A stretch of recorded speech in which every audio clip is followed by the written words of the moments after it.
For those of you who may not know me, my name is Adam Weeks. I'm the youth pastor here, the Auburn Seventh-day Adventist Church. And a couple of years ago, I did a sermon on Christianity in the age of AI. And if you haven't been paying attention, you may not think, oh yeah, well, why is he doing that again? But if you have been paying attention, you'll know, well, things are a lot different in the world in just a couple of years.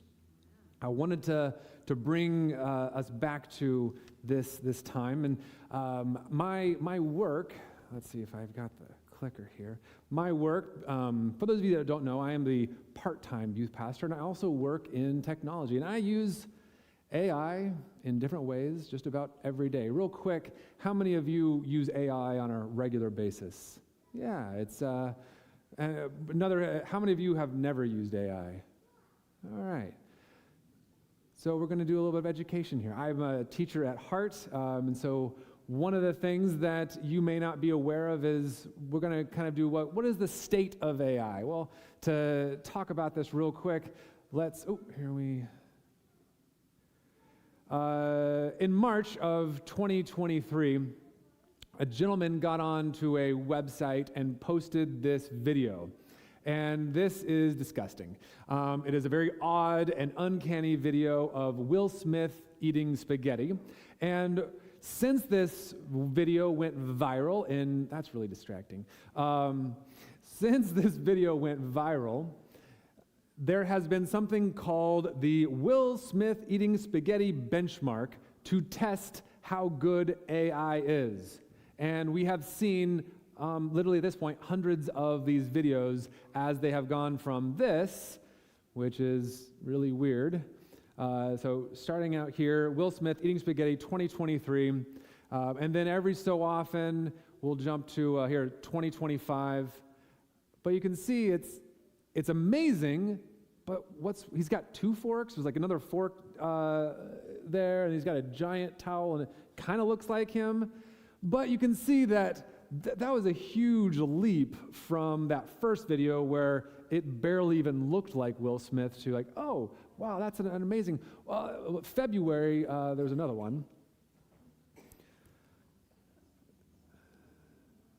Man, we've come a long way.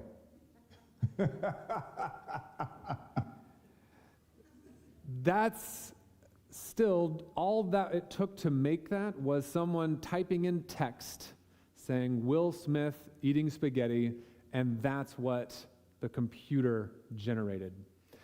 We are in this age of AI, of computer generation, and if you're not really sure, well, how did we get here, there is these large language models, and they are predicting what comes next. And if you're unsure, it's like, oh, well, that's just a video of Will Smith eating spaghetti, what's the big deal? I've seen, pictures like that.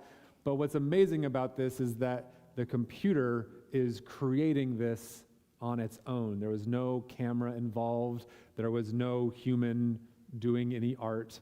It was just a computer saying, oh, that's what you want, and then creating it on its own. Let's get into the Bible real quick before we get any further. Romans 8:28. And we know that for those who love God, all things work together for good. All things? All things work together for good. For those who are called according to his purpose. So how does Will Smith eating spaghetti, how is that going to work towards God for the good? How is that for his purpose? Well, let's unpack that. So over the next few minutes together during this sermon, we're going to unpack what that means. Because there's a lot at stake here. There's a lot in this world of AI. When I preached on this, like I said, a couple of years ago, it was just kind of like, oh, well, what's possible? And we know that the world is changing faster than ever before. Jobs are shifting, misinformation is spreading, power is concentrating. And you're not crazy that this is happening because we have been here before. You may be fearful of AI. And that is a valid concern. It is a crazy and world-changing type of technology. And the thing is that we have had world-changing technologies in the past. But for some people, this feels different. Maybe it's partially because we're living it now. Like I said, when I preached this a while back, we were kind of just like, we did a quick test. I don't know if you remember this. Is this a real face or is this AI? How many think this is a real face? How many think it's AI? Well, it's still AI. This is an AI generated, but this was, a couple of years ago, and it's still kind of a neat sort of party trick when we're like, is that a real face? Like, it was created, and it feels kind of like this party trick. Can we believe our eyes? And that's not what I'm going to be talking about today, because I think the point has been shown over and over again is that the things that you are seeing online, the videos, the pictures, must come with a lot of discernment, because just because if seeing is believing is no longer an accurate phrase. But what comes next beyond kind of sort of fun party tricks like, oh, wow, that's neat? Well, I want to take you back a little ways. I want to take you back to the 1800s, because we have been here before. And technology leaps are not new. You've experienced them.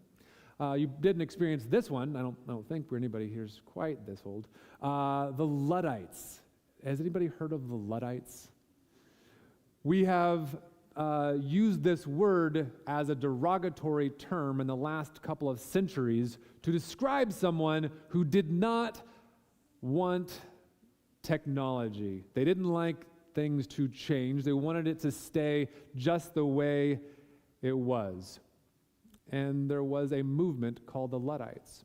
This is the beginning and part of the Industrial Revolution, and there was actually a group of people who called themselves the Luddites. They were inspired by King Ned, and he was, we're not sure if he was actually a real person, but he was a rallying cry. The story goes that Ned Ludd was a weaver's apprentice, and he smashed the frames that were part of the textiles that he was involved with, that they were making.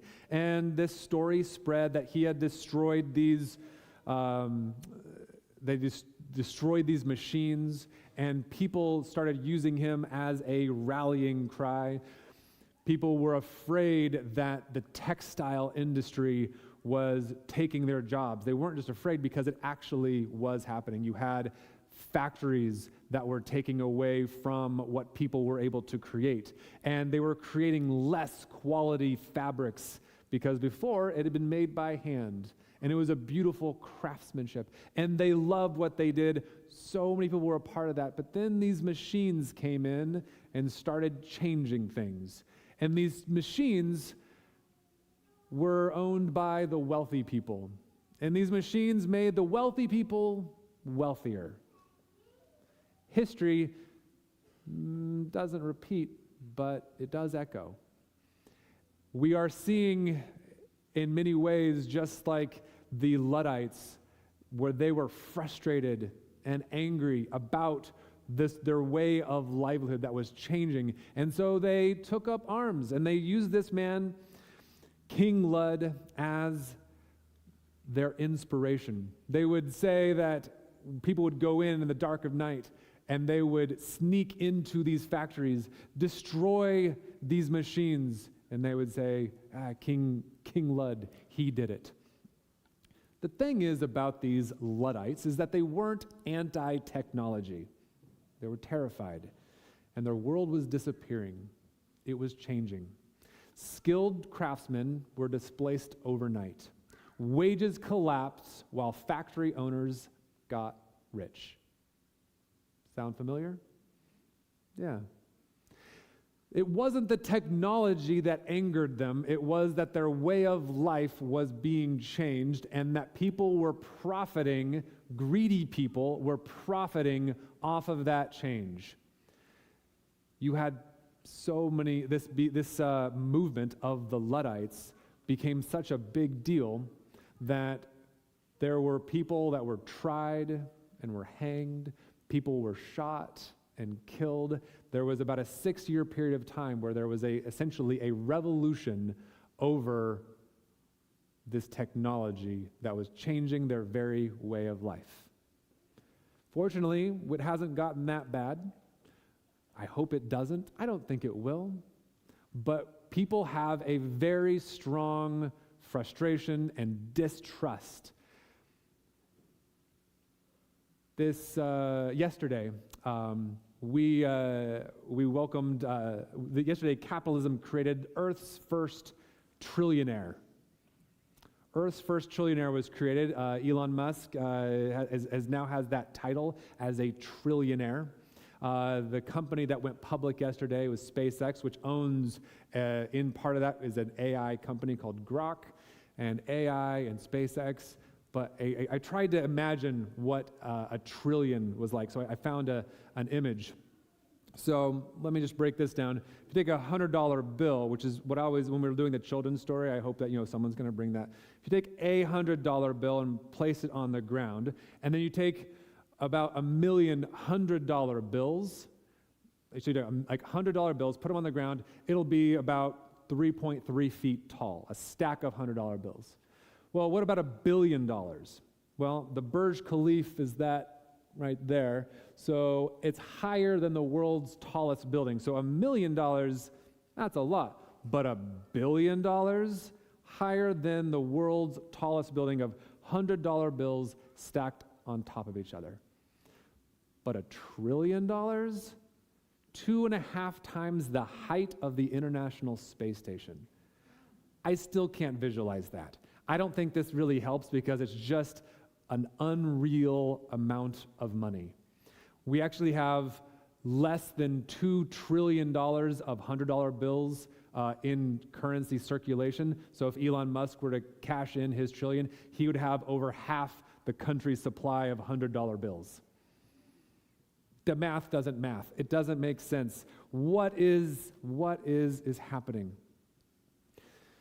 People are rightly upset and confused. So what is actually happening? Well, when we had the Industrial Revolution, the transition was messy. People were frustrated. People were out of work. What do we do? And the numbers, though, after that are kind of interesting. Because you see that before the Industrial Revolution, the average life expectancy was about 24 to maybe 32 years old. That was due in large part because there was so many child births. As much as about 40% were not expected to make it into adulthood. The good old days, that's pretty rough. If you think of 40% of our kids not making it to adulthood. But the transition was messy. It was not an easy thing to go through the Industrial Revolution, I imagine. It upended the ways of people's living and what they did. But years later, by 2021, that life expectancy had gone up to 71%, the age of 71. And what you can see is that more than doubled people's life expectancy. There are some scientists that estimate that AI could do that again, which seems amazing that people would live on average past their hundreds. We don't know what science and technology is going to do, but we do know that we are on the cusp of a huge monumental change, but we have had monumental changes before. So why are we so worried about it? If this new transition is going to bring back, so many things, well, anybody know who this young lady is? What's her name? Laura. You know her full name, though. Laura Ingalls Wilder. We started watching Little House on the Prairie a little bit this summer. And this show came out, it was about a 10-year period of time. It was out in the late 70s, early 80s. And it is a TV show that was based on a series of books, and which came right before the Industrial Revolution. And people loved this show, one of the most popular TV shows on TV. Everybody loved this show, and she is not AI generated. She was an actual actress. Anybody know why this was such a popular show? Why was this show so popular? What did it show us? What was that? Family. That family was a close-knit family. What else about this? What was that? A simpler time. It was a simpler time, and yet that time was at a time when 40% of kids didn't make it to adulthood. We romanticize the past. There is actually a term for this. There is a fading effect bias. Psychologists note that bad memories tend to be lost more quickly than good ones. The good old days. We long for a simpler time. And somehow, when we remember those simpler times, we forget about things like polio that were having to be dealt with at this time. There is a craving of certainty. We remember what it was like in that past, and we romanticize that, and that's a good thing. It's a really nice thing to remember the past in a good light. What's interesting to me about this particular show is that when this show was coming out, if you were, in your 60s, 70s, you actually had grandparents that lived in this time. And you probably, as a child, heard stories about this simpler time. We long for that simpler time. And we get it. It makes sense. It is why we distrust new technological advances, is because when we look back, we miss that. And it is a good thing to remember those things fondly. However, that vision, that memory is not a complete memory. It's not a complete memory. There were things as we look back that were not as simple. And yes, there were wonderful things about the pre-industrial revolution. And we do have to question, is technology always good? And I'm also going to tell you that the answer to that question is no. It is not always good. Have things improved? We have one of our most recent technological advances that we have seen is the age of social media. Is social media good? I don't know, but there's a lot of people here who are still on Facebook. Things change. History doesn't repeat itself, but it does echo.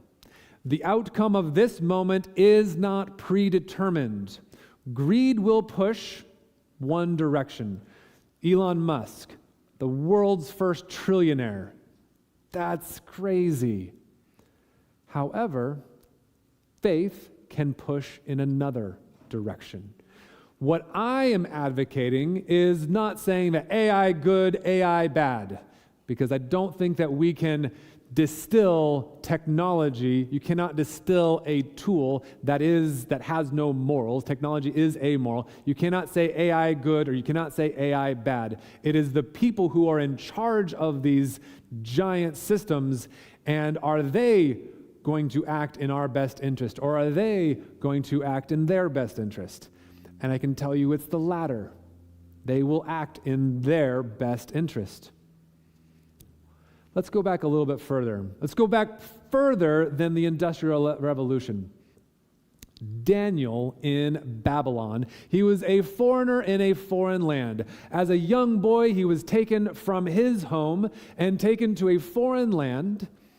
And if you can imagine someone looking back on the past and, oh, I wish I was back in my homeland, it was Daniel and his 3 friends. Daniel's story is one where we can say he did not retreat. He didn't say that Babylon and all of its technology was great, but he did not retreat. And because he did not retreat from it, he had influence. He learned their language. He mastered their wisdom. He became excellent and earned a seat at the table. He was someone who got to have a say in how things went. He did not put his head in the sand. Because he engaged faithfully, he had influence where it mattered most. Also, not an AI-generated image. The story of Daniel, taken from his homeland, is one that we are all well familiar with. We know that these young men were tested and tried, and they did not run away from their obligation. They said to these 4 young men, God gave knowledge and understanding of all kinds of literature and learning. Daniel 1 through 17. God didn't just allow their engagement with Babylon, he blessed it. They didn't run away. God blessed it. These 4 young men, again, not AI, I gotta, mix it up a little bit. Not AI generated. They were tested. They were tested repeatedly over and over and over again. Young men without any physical defect, handsome, showing aptitude for every kind of learning, well-informed, quick to understand, and qualified to serve in the king's palace. He was to teach them the language and literature of the Babylonians. Daniel is an example for us today. He didn't say that what the Babylonians were doing was good, but he engaged. He became a part of that conversation because AI is neither good nor evil. What Daniel was experiencing, he did not pass judgment on it, but he got involved in it. He was curious and he learned and he did his best with what he had, and because of that, he had influence. AI is neither good nor evil. It's just a thing. It's a pretty incredible use of technology, but it's just a tool. A hammer can build a house and it can smash a thumb. And I've experienced both of those. Will it be shaped by human greed or Christian generosity?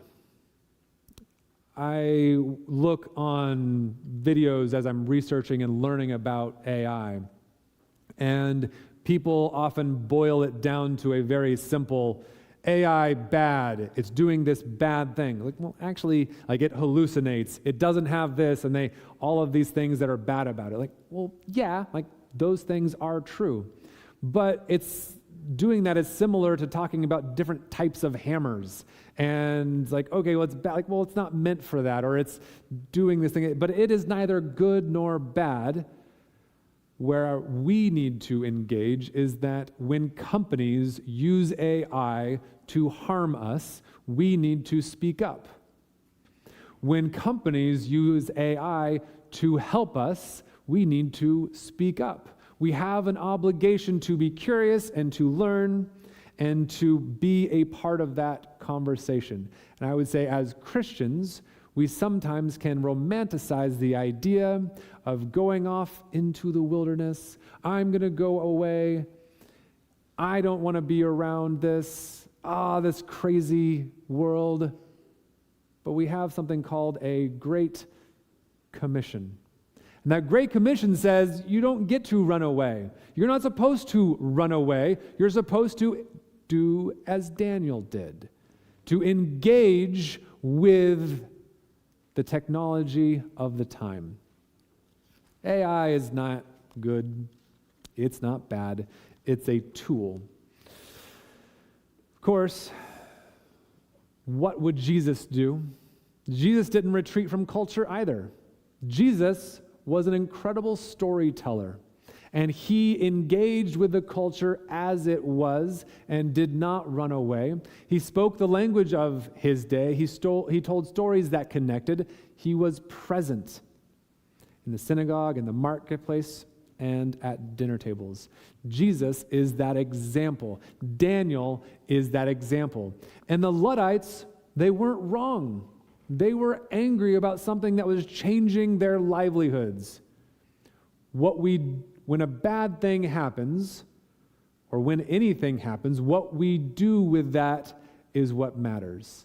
Our reaction to it is what matters. And that is my challenge for you this morning, or now this afternoon, because the stakes are high. Decisions about how AI works, who it reaches, what it values, are being made right now. Things are dramatically changing quickly, and if we bury our heads in the sand, we don't get a say. We have a great commission. We have a great responsibility. And so, while it feels like a weird world, a weird party trick, there is more to it than just odd videos or people sending you videos on Facebook. Look at what these bears are doing. They're dancing on the door. Like, no, it's not real. And it's funny and it's weird. But I use AI on a regular basis. And what has not happened yet is the full extent of AI and what it is going to do to our society. But not all is dark. It's not just companies like SpaceX or I think OpenAI. They are now valued at more than $1 trillion. Anthropic is also valued at more than $1 trillion. It's not just these companies that are doing crazy things with AI. It is happening also at a local level. I get to work with Amazing Facts, and I'm really proud to say that a number of people here are involved with Amazing Facts. It's it's a ministry that has been in the Adventist church for over 100 years, and it's really impressive to see how they are adopting it and using it to spread the gospel at scale. The work is great, and the workers are few. And are we able to use AI to reach people? And I'm a part of a really interesting project where we're creating a proactive AI to help teach the gospel, trained on the literature and the content from Amazing Facts. It's a huge project, and it's really interesting. There are people that are saying, hey, we want to lean into this. We want to learn about this. How can we use this crazy new technology, not to just send weird bear videos, but can we use this technology to help spread the gospel? And I think that's pretty cool. The question we ask isn't how do we maximize engagement, it's how do we help people know Jesus better. Here's a few things as we're starting to wrap up here to keep in mind, to be in tune, in line with Daniel. First off, you don't have to like AI, but I do encourage you to stay curious. Try it out. Don't say, I don't want to have anything to do with it. I want Little House on the Prairie. Let's just do that. Like, I do too. I remember those things. They're good, but stay engaged. Stay curious. This AI thing is changing quickly, and it's the worst it's ever going to be. Try it, maybe even master it, but stay rooted. Number 3, stay rooted in how you interact with AI and other people interacting with AI. Stay rooted in the foundation. Keep your faith as your anchor. Let Scripture shape the questions you ask and the values as you carry on. And hopefully, we won't just leave it there. We will actually help shape it, because it is not a foregone conclusion what AI is going to do to our community. It is not a foregone conclusion. We have an opportunity to engage in it and to shape in it, to be a part of that conversation. Because, as we said just a little bit ago, Romans 8:28, And we know that for those who love God, all things work together for good, for those who are called according to his purpose. Last weekend, I fulfilled a 2-year promise to my daughter. I finally took her backpacking.